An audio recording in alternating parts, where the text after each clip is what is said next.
Okay, puntahan natin yung team mong Cadillac ha. Ang sarap ng tambay nila sa ilalim ha. Kumusta yung mga driver nyo? Si Bottas pre, ganado pa bang kumarera yun? Lately, medyo ginanahan eh.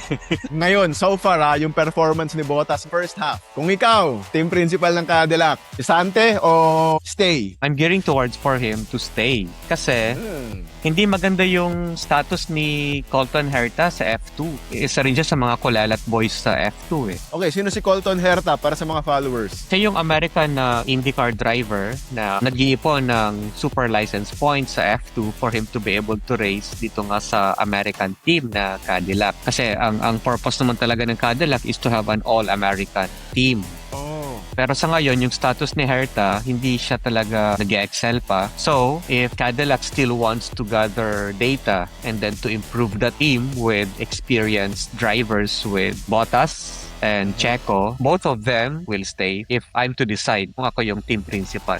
Eh si ano pre? Fernando Alonso. Mang Nando, depende na yun kay Mang Nando kung gusto niya pang magstay sa Formula 1. Kasi ang aim naman talaga ni Fernando Alonso is to, get another title or to at least compete sa front ng grid. Pero given the status of Aston Martin ngayon, I don't think they will still be competitive pagdating ng 2027 season. They can establish themselves as a legitimate midfielder, pero for them to be in the top 4, medyo malabo pa. If I'm Fernando Alonso, syempre, ilang taon na ba siya next year? 45? I would quietly retire na sa Formula 1. Pinag-usapan nga natin dati, ba't di mo na siya lumipat sa IndyCar? Subukan niyang kunin yung Triple Crown. Yun na lang kulang niya di ba? Oo. Kasi Fernando Alonso is still a good driver, di ba? Just like Lewis Hamilton. We almost write him off during the 2025 season, di ba? Kala natin talagang wala na eh. So ngayon, ang bilis na naman. Sino pa ba mga nanganganib sa mga bali-balita? Si ano, pre, sa Haas. Oh. Ay. Si Esteban. Ito yung isa sa mga drivers na malaki yung chances na we won't be able to see sa Formula 1. Namumuro Driving na. a car.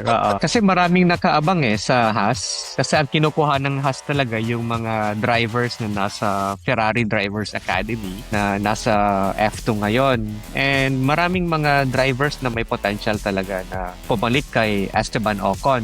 And si Behrman, he is really outperforming Esteban Ocon sa ngayon eh. Mas malaking potential ni Behrman so far eh. So yon, sadly for Esteban Ocon, yung mga fans ni SD Bestie dyan, Bestie. namnamin nyo na yung season na to. Nanganganib. Malay mo naman magstay. Malay mo may himala pero so far parang sobrang matunog ay. Nanganganib siyang matanggal. Correct. si Nico. Oy, si Nico, di ba? Naka-points nung huli. Naka-points. Naka-points baka bigyan ng 5-year contract na naman. Si Nico, he can stay kasi as one of the drivers na talaga malaki din yung contribution niya sa team in terms of feedback and then gathering data. Pero depende yan sa magiging resulta ng driver's market for 2027 kung magkaroon ng mga movements within this year. Isang driver lang dyan na mag-trigger ng movement na yon, domino effect yan. So, pag nagkaroon ng chance yung Audi to get someone na mas dekalibring driver, they will go for it. Andyan si Sainz. Lately matunog din eh, parang bumabaho daw yung relasyon ng Sainz tsaka Williams.